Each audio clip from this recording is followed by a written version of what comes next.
Shalom dari GKN Philadelphia, Bapak, Ibu, dan Saudara yang terkasih dalam Tuhan Yesus Kristus. Selalu kami berdoa kiranya anugerah, berkat, dan damai sejahtera atas kehidupan kita semua. Dan kita akan kembali melanjutkan renungan kita di bawah tema ketaatan atau mengikuti rencana Tuhan.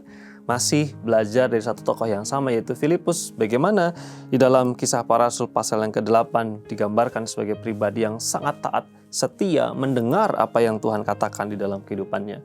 Ayat 31, saya ingin bacakan buat kita semua dari pasal yang ke-8, demikian firman Tuhan.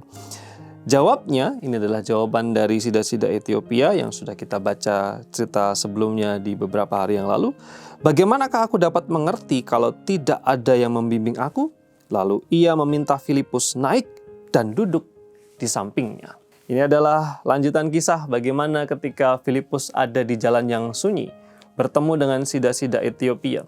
Beberapa hari yang lalu kita sudah belajar tentang bagaimana detail yang digambarkan di dalam 3 ayat sebelumnya. Saya meyakini bukan sekedar kebetulan, tetapi Tuhan sudah mendesain, merancang, menentukan segala sesuatu sehingga ketika Filipus taat, mau setia dan ikut Tuhan sampai di situ, dia berjumpa dengan Sida-sida Ethiopia ini dengan waktu yang tepat, tempat yang tepat, dan kesempatan yang tepat.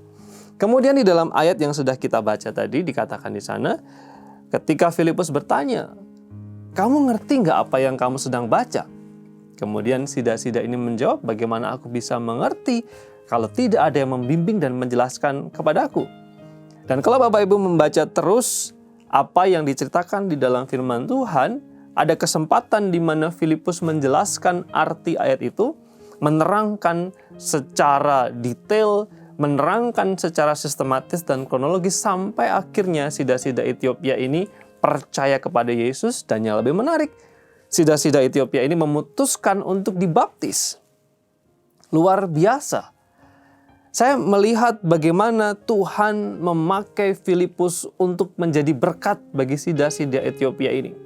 Yang di dalam perjalanan fisiknya pulang ke Ethiopia, tetapi juga secara spiritual dia di dalam pengembaraan mencari kebenaran.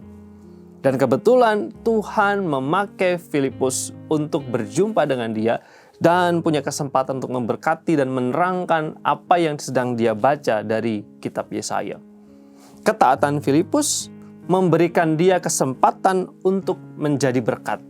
Ini prinsip yang kita pelajari hari ini. Bagaimana ketaatan itu membuka kesempatan untuk kita menjadi berkat. Ketika Filipus mau taat, mau tunduk, dia dipakai Tuhan untuk menjadi berkat bagi Sida-sida Ethiopia ini. Saya punya banyak asumsi dan juga prediksi atau juga pemikiran berandai-andai seandainya Filipus menolak dengan banyak pertimbangan.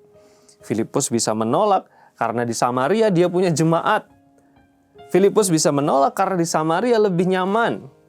Filipus bisa menolak karena di Samaria dia punya pamor.